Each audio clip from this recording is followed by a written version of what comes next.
You're watching the INFOWARS Nightly News. It is Thursday, January 29th, 2015, and I'm Leanne McAdoo. Here are tonight's top stories. Tonight, the White House refuses to call the Taliban a terrorist organization. Then, the future of artificial intelligence. And Mrs. Clinton's false pretenses for the Libya invasion. That's next on the INFOWARS Nightly News. She's got to get up there with her freaky constituents. What a cult of fruits. Well, much like the neocons used false pretenses to launch a war against Iraq, Hillary Clinton, as Secretary of State, also created false pretenses for the invasion of Libya. Now, the Washington Times is reporting the discovery of tapes that were recovered from Libya that reveal Clinton had developed tunnel vision and led the U.S. into an unnecessary war without adequately weighing the intelligence community's concerns. Clinton argued that the Gaddafi regime would engage in genocide and produce a humanitarian crisis in response to an Arab Spring uprising in Libya. There were reports of Libyan airplanes bombing demonstrators and bombing districts in Tripoli, and the army killing thousands of people and so on.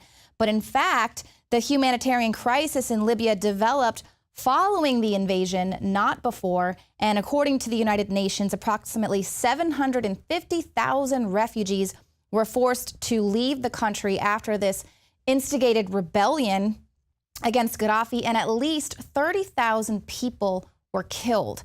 These tapes were verified by the voices you'll hear, which is that of senior Democrat Denis Kucinich and Gaddafi's son, Saif. What you think America's position is, because I want to make sure that what your understanding is. Listen, the perception here that Americans are neutral. The Libyans, they want the Americans to get involved because until now you don't have a hidden agenda and you don't have your own people and give me this or do that. So we need your support and help, and just for peace. To support the Libyan people, not to support the government or my father, but to support the Libyan people. People are dying every day because of NATO. Yesterday, they killed 3 civilians. Libya, of course, has the largest oil reserves in Africa, so the U.S. NATO objective was quite strategic: steal the nation's oil wealth under the guise of humanitarian intervention. And like I said, at least 30,000 people were killed in this manufactured war. That is blood that is on the hands of Hillary. What difference does it make Clinton? And now these supposed rebels who were engaged in this manufactured rebellion were comprised primarily of al-Qaeda terrorists who were purposefully armed and supported by the CIA. You'll recall this headline. This is from April of last year. Citizens Committee on Benghazi claims that Benghazi attack could have been prevented if U.S. hadn't switched sides in the war on terror, and they allowed $500 million of weapons to reach al-Qaeda militants. And that's what you heard on that tape, that they were being funneled out of Benghazi. And of course, we're seeing the U.S. switching sides in the war on terror once again. They're now saying that the Taliban, they're not terrorists, they're armed insurgents. They're no longer a terrorist group. Now, of course, they were certainly terrorists when the United States government wanted to sign the Patriot Act and take away all of our rights after 9/11. And of course, that sounds very familiar because we're still arming these rebels, just in a different area.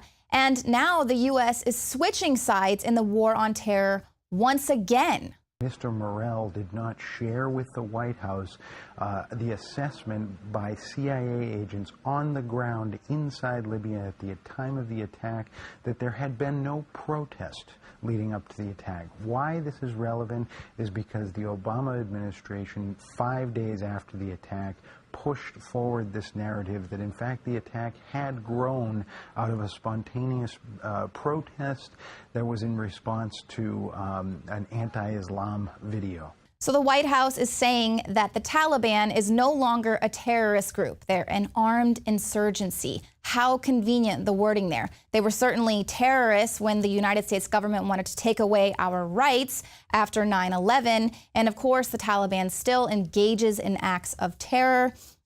And of course, as I mentioned, they learned these tactics from the CIA.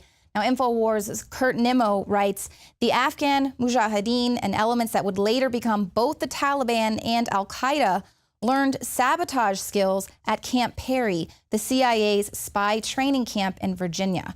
Others were given paramilitary training in the New York area and then sent to Afghanistan with U.S. assistance to join the CIA-supported forces of a drug-running warlord who was known for throwing acid at women who were dressed in Western clothing and for murdering a fellow student from a Maoist faction at Kabul University. Now, the program to train and fund murderous tribal cutthroats and, of course, defeat the Soviet Union in Afghanistan was called Operation Cyclone. And many candidates were recruited at the Al-Khifa Refugee Center in Brooklyn, and they were trained by Ali Mohammed, a member of the U.S. Army's elite Green Berets. So, of course, following the defeat of the Soviet Union, the U.S., Britain, and the Saudis, they used Pakistani intelligence to create the Taliban. You hear this again and again. We tell you this, it goes on. It's nothing new. And of course, we're seeing this same training and funding of the rebels in Syria so that they can, of course, create civil unrest there and destabilize that region to take out Assad, which will clear the way for outright theft of that nation's oil wealth. But in order to, declare that the U.S. doesn't negotiate with terrorists, they just go ahead and change the definition of what a terrorist is when it is convenient for them. Now they are armed insurgents. But what else is always very convenient? How about George Soros's connections to all of these uprisings? Now, Soros, of course, runs a global empire of NGOs. They leverage human rights to cover up criminality and stir civil unrest all over the globe. We saw that, of course, in Ukraine, Eastern Europe, Egypt, Ferguson. The man is a locust, and he's also connected to this guy right here.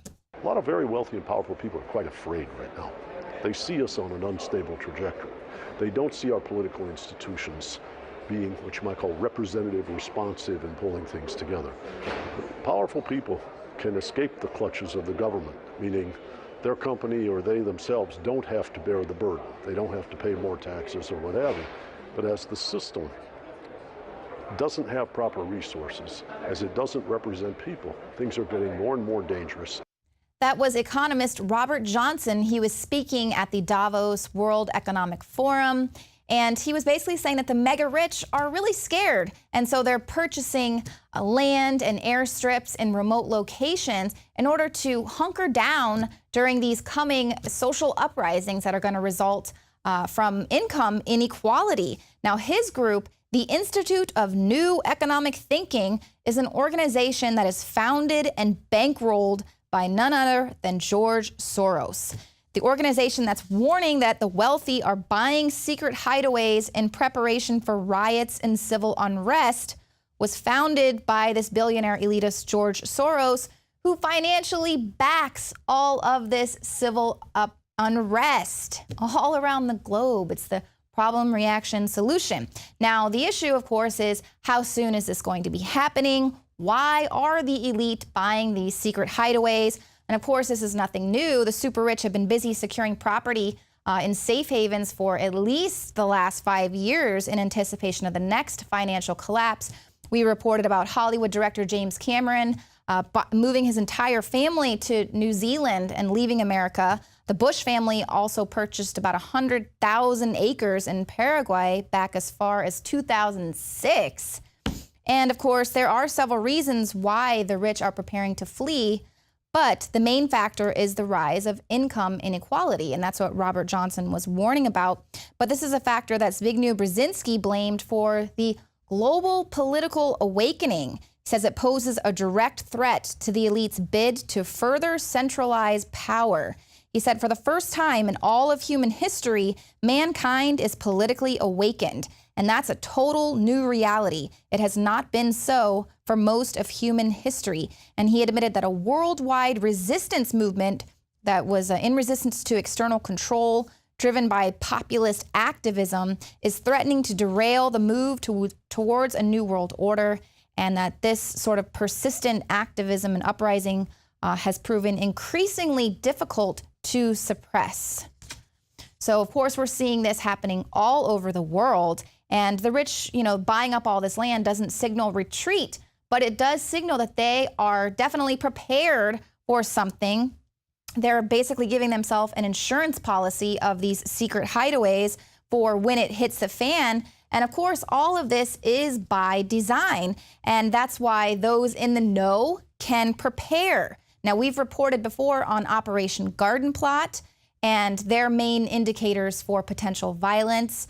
The main indicators being high unemployment, increased crime, protests arising from income inequality, police brutality, lack of jobs, poor housing situations, and of course, declining rapport between local officials and minority groups. Now, if that does not sound like exactly what we've been going through, at least since this past summer, nationally, these protests that stem from Ferguson, Missouri, I don't know what. Talk about declining rapport. This happened last night in St. Louis. Why don't you get your ass out of here, you son of a...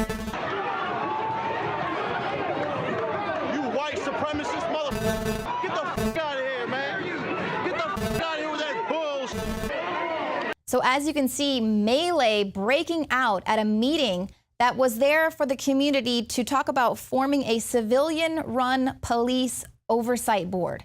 They're talking about a bill to put this in place, and that fight broke out between Jeff Rorta, who is a manager of the St. Louis Police Union. First, he got into a shouting match with the meeting's chairman, and of course, then the melee ensued. Witnesses say a shoving match began after Rorta, who of course rolls in wearing a I Am Darren Wilson wristband, which was of course definitely not to ratchet up the tension.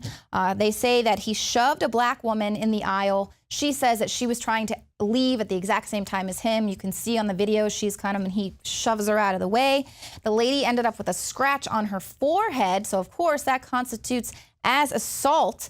Now, if he acts like that in a packed hall at a at a meeting where they're talking about getting a civilian-run police oversight board, imagine how the cops under him, or the cops that are, part of his union, act when no one is looking.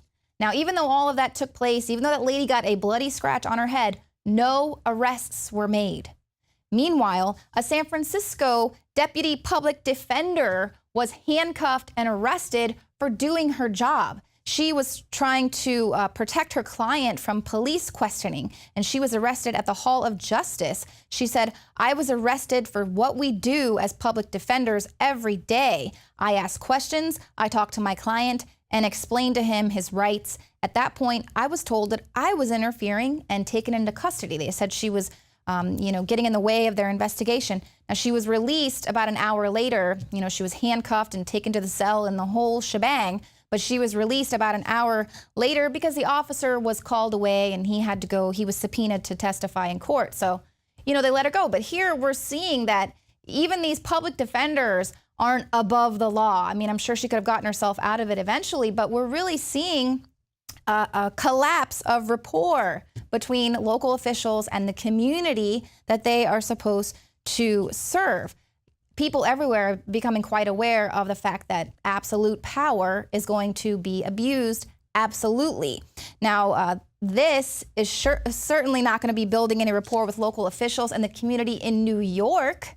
Today, it was announced that in order to deal with pesky protesters in the future, the city's police commissioner announced the creation of a new anti-terror strike force. They'll be equipped and trained in ways that normal patrol officers are not. They'll be equipped with all the extra heavy protective gear, with the long rifles and machine guns, unfortunately sometimes necessary in these instances. And instead have a cadre of 350 specifically trained officers, specifically equipped to perform that highly skilled duty of protecting sites against terrorism.